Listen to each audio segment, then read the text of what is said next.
The sources and categories of information, primary data and secondary data.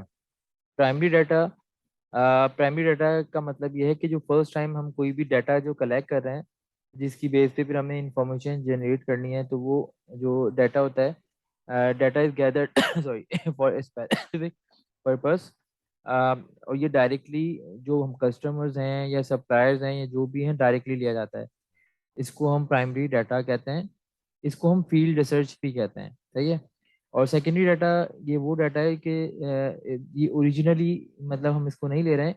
ये इसको हम second use data भी कह सकते हैं, या इसको हम डेस्क रिसर्च भी कह सकते हैं। यानी कि हम बैठे बैठे एक रिसर्च कर रहे हैं। जो प्राइमरी डाटा हमने कलेक्ट किया था, ये उसी में से इस डाटा को यूज करते हुए अगर मैं कुछ इन्फॉर्मेशन फिर दोबारा से ले रहा हूँ, उसको हम सेकेंडरी डाटा कहते हैं।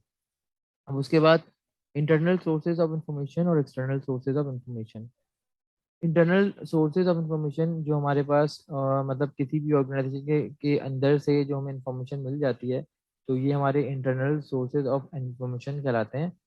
उसमें हमारी फाइनेंशियल अकाउंटिंग के रिकॉर्ड हों या कॉस्ट अकाउंटिंग के रिकॉर्ड हों। जैसे मुझे चेक करना है कि भाई अगर मैं कोई सैलरी बना रहा हूँ और मुझे चेक करना है कि मैं एम्प्लॉई को मैं कितने रेट पे करता हूँ, और नया अकाउंटेंट आया है, तो जाहिर सी बात है जो पास उसके जो ईयर की सैलरी होगी, वो उसको खोल के चेक कर लेगा कि लास्ट ईयर जो एम्प्लॉई को पेमेंट हुई है वो किस रेट पे पेमेंट हुई है, तो वहां से उसे पता चल जाएगा। सॉरी। अच्छा, उसके बाद है external sources of information. External information comes from sources outside the organization. External sources में आपके example of external information include the following: consumer price index statistics या health and safety legislation। यानी डिफरेंट बहुत सारी इंफॉर्मेशन के external sources हमारे खुद surveys हो सकते हैं, या बहुत सारी ऐसी गवर्नमेंट की एजेंसीज होती हैं, ऐसे मैगजीन्स होते हैं जो पब्लिश होते हैं, तो वहाँ पे हमें बहुत सारी इंफॉर्मेशन वहाँ से मिल जाती है। तो एक्सटर्नल सोर्सेज तो बहुत सारे हैं। इलेक्ट्रॉनिक मीडिया है आपका, टीवी से आपके रेडियो है, इंटरनेट सबसे बड़ी सोर्स है। इंटरनेट इंटरनेट से तो जो कोई भी रिसर्च आप गूगल पर आराम से कर लेते हैं। उसके बाद है कि management accounting and financial accounting. Financial accounting information and management accounting information will both use the same basic data, but they will be prepared differently and will fulfill different rules. यानी कि आप चाहे फाइनेंशियल अकाउंटिंग करें या management accounting करें, इसमें जो data आपका बन रहा है मतलब वही ट्रांजेक्शन्स हैं, वही इन्वाइसेस हैं। अगर कॉस्टिंग में मैं यूज़ कर रहा हूँ तो उसकी इन्फॉर्म उनकी भी वही इन्वाइसेस ही हैं। अगर मैं फाइनेंशियल अकाउंटिंग कर रहा हूँ तो उसमें भी परचेजेस कर रहा हूँ तो इनवॉइसेस वगैरह वही मेरी यूज हो रही हैं। लेकिन इसको हम बनाने के लिए बनाते जब हैं, तो इसको इसके जो यूजर्स होते हैं वो दोनों के डिफरेंट होते हैं, इनके रोल्स अलग अलग होते हैं। अब पहले हम फाइनेंशियल अकाउंटिंग को डिस्कस कर लेते हैं। The financial accounts records transactions between the business and its customers. मतलब इसमें जो इंगेजमेंट है वो बिजनेस की है और कस्टमर या सप्लायर की डायरेक्टली है। Suppliers, employees, and owners. The managers of the business must account for the way in which funds entrusted to them have been used, and therefore records of assets and liabilities are needed, as well as a statement of any increase in the total wealth of the business. Financial accounts are presented in the form of an income statement and balance sheet. आपने first year में पढ़ा होगा income statement balance sheet. क्योंकि पूरा एक process होता है, ऐसा नहीं होता कि इनकम स्टेटमेंट और बैलेंस शीट में डायरेक्टली बना लूंगा। हम पूरे साल चीज़ों की रिकॉर्डिंग करते हैं डेट वाइज, सही है। रिकॉर्डिंग करने के बाद हम डिफरेंट तरह की बुक्स बनाते हैं, कैश बुक बनाते हैं और purchase journal, sale journal, different books बनाने के बाद उसको हम क्लोज करते हैं। क्लोज करने के बाद एक हम कुछ स्टेटमेंट बनाते हैं। वो स्टेटमेंट हमारी ऐसे ही डायरेक्टली नहीं बन जाती है, कोई इन्फॉर्मेशन ऐसी डायरेक्टली लिखी हुई थी, उसके पीछे पूरे साल की रिकॉर्डिंग होती है। पूरे साल की रिकॉर्डिंग के बाद पूरे साल की क्लोजिंग होती है, उसके बाद जाके वो एक फाइनल रिपोर्ट सामने आती है जो इतनी इंफॉर्मेटिव और इफेक्टिव होती है कि उन रिपोर्ट्स को देख के कोई भी जो आपका यूजर होता है वो आराम से डिसीजन मेकिंग कर सकता है। तो फाइनेंशियल अकाउंटिंग की जो डेफिनेशन है वो है कि classification and recording of monetary transactions. Monetary transaction का मतलब ये है कि ऐसी ट्रांजैक्शन जिसमें मनी इन्वॉल्व हो। जैसे मैं कहता हूँ कि भाई मेरे पास एक इन्फॉर्मेशन है कि भाई मेरे पास जो है स्टोर वाले जो ना, स्टोर बहुत सारे जो स्टोर्स होते हैं, या तो वो सिर्फ और सिर्फ जो है ना मॉनेटरी नहीं बल्कि उसकी एक क्वांटिटी को वो रिकॉर्ड कर रहे होते हैं। उनका काम है कि भी कितनी कितनी इन्वेंट्री आई, कितनी इन्वेंट्री गई।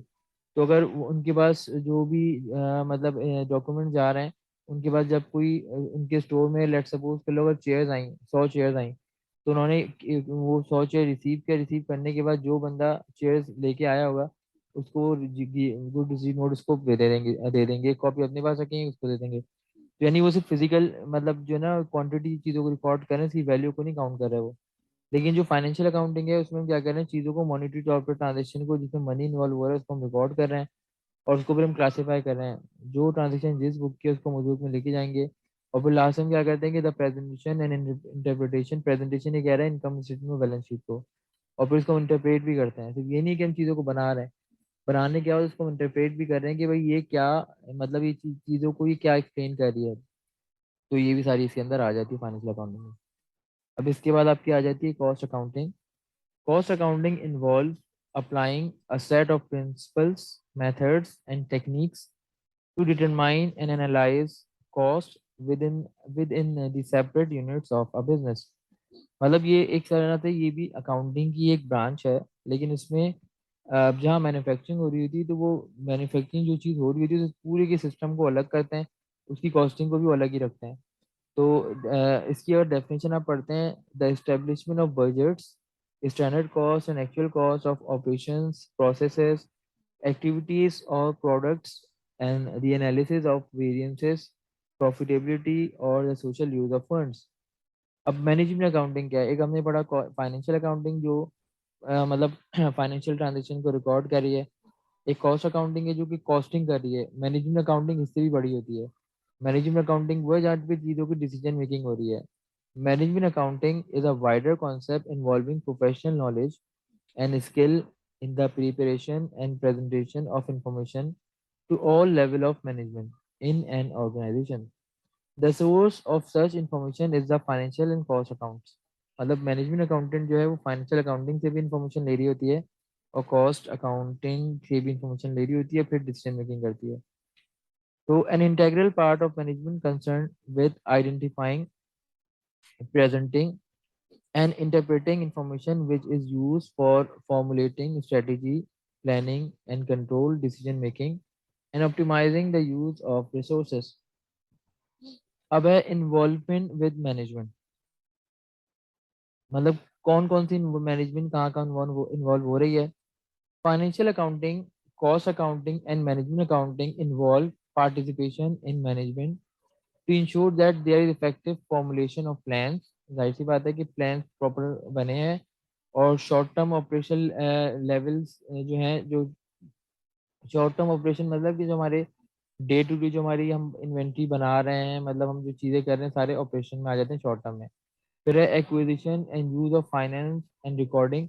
मतलब हम जो फाइनेंस हम ले रहे हैं, लोन ले रहे हैं, या जिस तरह भी हमारे फाइनेंस आ रहा है, ये किस तरह से ले रहे हैं, उसको हम किस तरह से रिकॉर्ड कर रहे हैं, किस तरह से इसको यूज़ कर रहे हैं।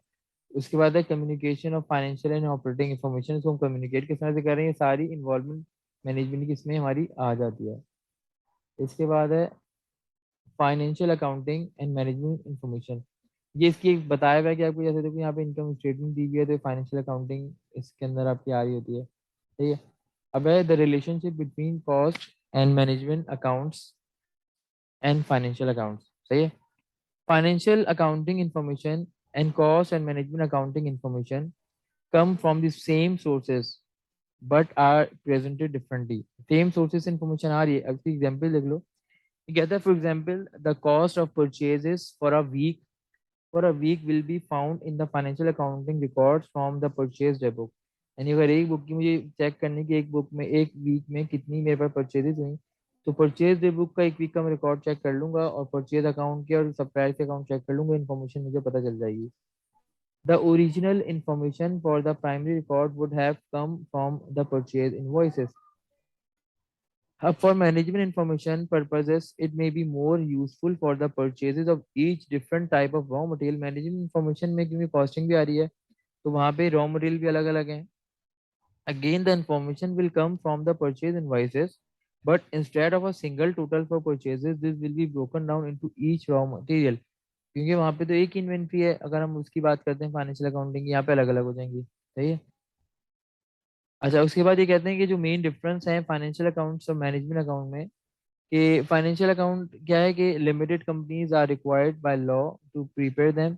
मतलब इसमें हम बात करें पब्लिक कंपनी के जो फाइनेंशियल अकाउंट्स हैं उसके मतलब उसके एज पर law limited companies are required by law to prepare them. सही है, यानी कि उनको लिमिटेड कंपनी हम पब्लिक कंपनी को कहते हैं तो उनके लिए मैंडेटरी है तो आप ये अकाउंट बनाएंगे और उसको आप पब्लिक भी करेंगे, यानी कोई भी बंदा उसको देख सकता है।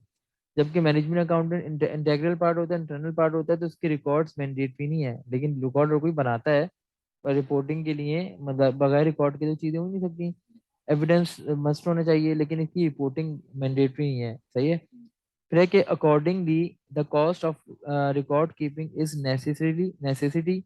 सही है, कॉस्ट रिकॉर्डिंग की इसकी जो मतलब अकॉर्डिंगली इसकी मतलब रिकॉर्ड कीपिंग नेसेसिटी है, इनको बनाना है। Accordingly the cost of record keeping need to be justified, justification होनी चाहिए कि हाँ भाई आपके पास आपने ये चीजें बनाई तो उसके एविडेंस तो दें।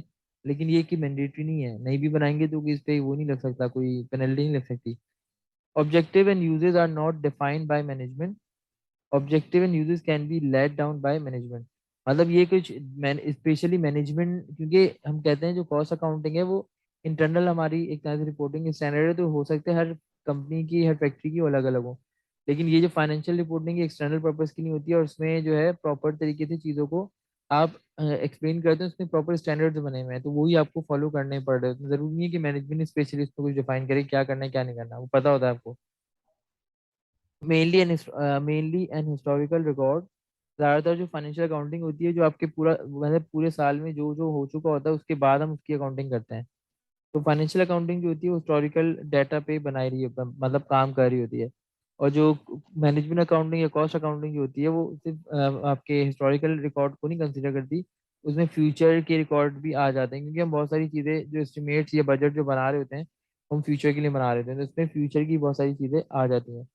The information must be compiled prudently and in accordance with the legal and accounting requirements. Financial accounting में और cost management में information should be compiled as management requires and the key criterion being relevance, यानी relevant होनी चाहिए। ये जो prudent है, prudent एक कॉन्सेप्ट होता है, उसमें कहते हैं कि अगर फ्यूचर में कोई भी लॉसेस होने वाले हैं तो उसको हम पहले से अकाउंट फॉर कर लेंगे। और फ्यूचर में अगर कोई भी रेवेन्यू हमें होने वाली है तो उसको हम अभी इग्नोर कर देते हैं, हम कहते हैं जब होगी जबकि जब देखी जाएगी। ये प्रूडेंट प्रिंसिपल कहता है। उसके बाद है कि prepaid for external reporting mostly financial accounting में, और prepaid for internal use only. सही है, यूज ये ओनली नहीं है, इंटरनल इसमें एक्सटर्नल यूज के लिए भी यूज होती है, इंटरनल के लिए भी यूज होती है, लेकिन ये तो स्पेशली फॉर इंटरनल यूज के लिए यूज होती है। सही है। Cost accounting system, the cost accounting system is an entire system. In documentation की बात हुई, डॉक्यूमेंटेशन किस तरह से चीज़ों की हम कर रहे हैं, अकाउंटिंग रिकॉर्ड्स वगैरह की डिफरेंट चीज़ों की।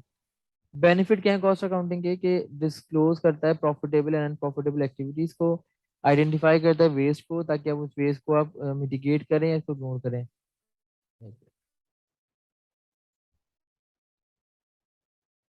फिर है कि एनालाइज करता है प्रॉफिट की मूवमेंट को, वैल्यू इन्वेंट्री को वैल्यू करता है, ये सारे इसके डिफरेंसेस आ गए, वो आगे जनरलिटीज आ गए।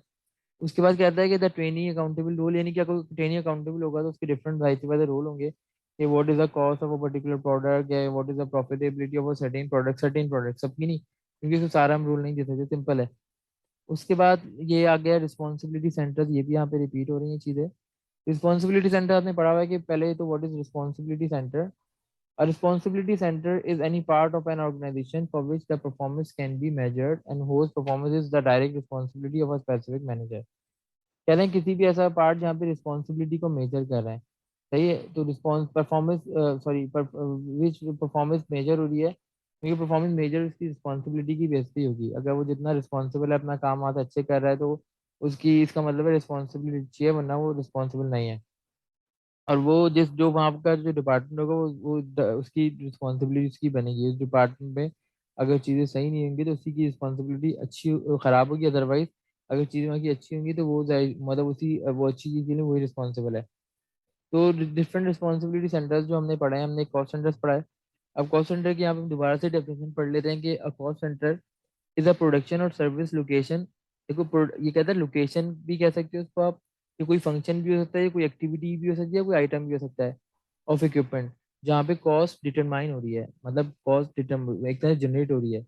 अ cost centre is a responsibility centre to which cost can be related, यानी कि रिस्पॉन्सिबिलिटी लेता है किसी कॉस्ट की, कॉस्ट जनरेशन की। For example a paint manufacturer cost centre might be, अगर एक पेंट की मैन्युफैक्चरिंग कर रहा है कोई इदारा, तो उसमें जो वो जो पेंट जो मैन्युफैक्चर होगा, तो वो किस तरह से मैन्युफैक्चर हो रहा होगा। उस पेंट में मतलब एक मिक्सिंग डिपार्टमेंट होगा, जो उस पेंट में जो डिफरेंट जो भी से मतलब आप ऑयल डाल रहे हैं, जिसमें जो भी मटेरियल डाल रहे हैं वो डिफरेंट, क्योंकि अगर कोई पर्टिकुलर कुछ कुछ कलर तो मतलब ऐसे कलर होते हैं जो बन जाते हैं डायरेक्टली, कुछ कलर को मिक्स करके कलर बनाते हैं। तो मिक्सिंग डिपार्टमेंट हो गया, पैकेजिंग डिपार्टमेंट्स हो गया, स्टोर, इन डिफरेंट ये सारे डिपार्टमेंट्स हैं जो हमारे किसी भी फैक्ट्री में होते हैं। अभी कहता है कि इसमें ये जो डिफरेंट डिपार्टमेंट होते हैं, इसमें कुछ प्रोडक्शन कॉस्ट सेंटर्स होते हैं और कुछ सर्विस कॉस्ट सेंटर्स होते हैं। प्रोडक्शन कॉस्ट सेंटर का मतलब है ऐसे सेंटर्स हैं जहाँ पे प्रोडक्ट टोटली बन रही है, कोई ना कोई चीज़ इसमें बन रही है, प्रोडक्ट मतलब बाई दैट हो रही है कोई चीज़। और सर्विस कॉस्ट सेंटर ऐसे डिपार्टमेंट होते हैं जहाँ पे प्रोडक्ट बनती नहीं है, बल्कि प्रोडक्ट को सपोर्ट करते हैं। फॉर एग्जाम्पल कैंटीन हो गई, एडमिनिस्ट्रेशन है, मेंटेनेंस है, सारे सर्विस सेंटर्स हैं। और मिक्सिंग पैकेजिंग ये जो हमारे कॉस्ट सेंटर्स हैं।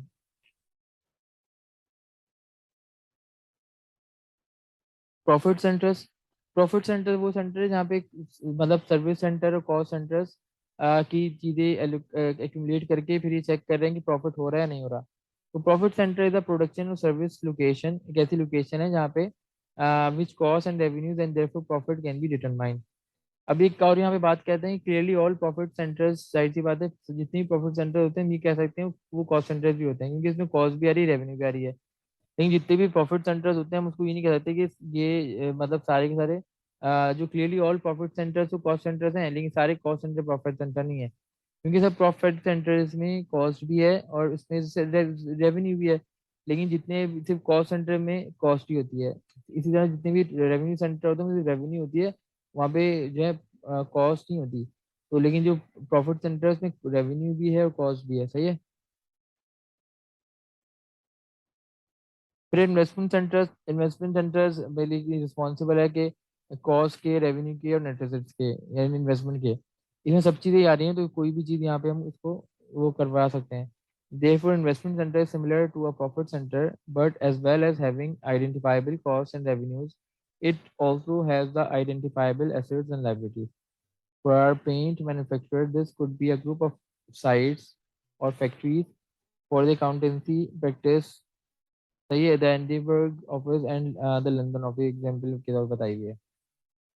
उसके बाद हायरार्की में मतलब वो चीज़ें आपकी आ जाएंगी कि किस तरह वो चीज़ें कौन सा डिपार्टमेंट किस तरह दिया हुआ है। उसके बाद कॉस्ट यूनिट है, कॉस्ट यूनिट क्या है कि it is a basic unit of output of the business.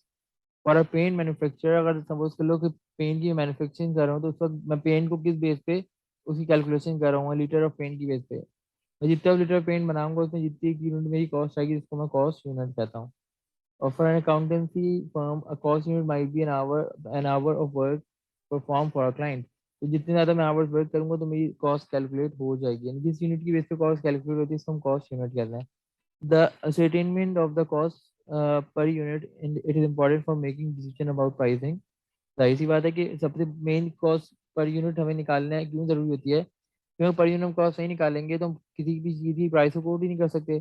तो अगर ना प्राइस दें अपनी, आप जब तक आपको एक प्रोडक्ट की पर यूनिट कॉस्ट नहीं पता तो आप उसकी प्राइस दे ही नहीं सकते, पॉसिबल ही नहीं है। कॉम्पोजिट कॉस्ट यूनिट मतलब है कि कभी कभी कुछ ऐसे वो यूनिट होते हैं जिसमें एक साथ मतलब कॉस्ट कंपोजिट हो रही होती है, दो डबल करके निकल रही होती है, तो कंपोजिट यूनिट कॉस्ट यूनिट कहते हैं। तो this is the end of this chapter. इसमें पहले आप मैं इसको स्टॉप कर लेंगे।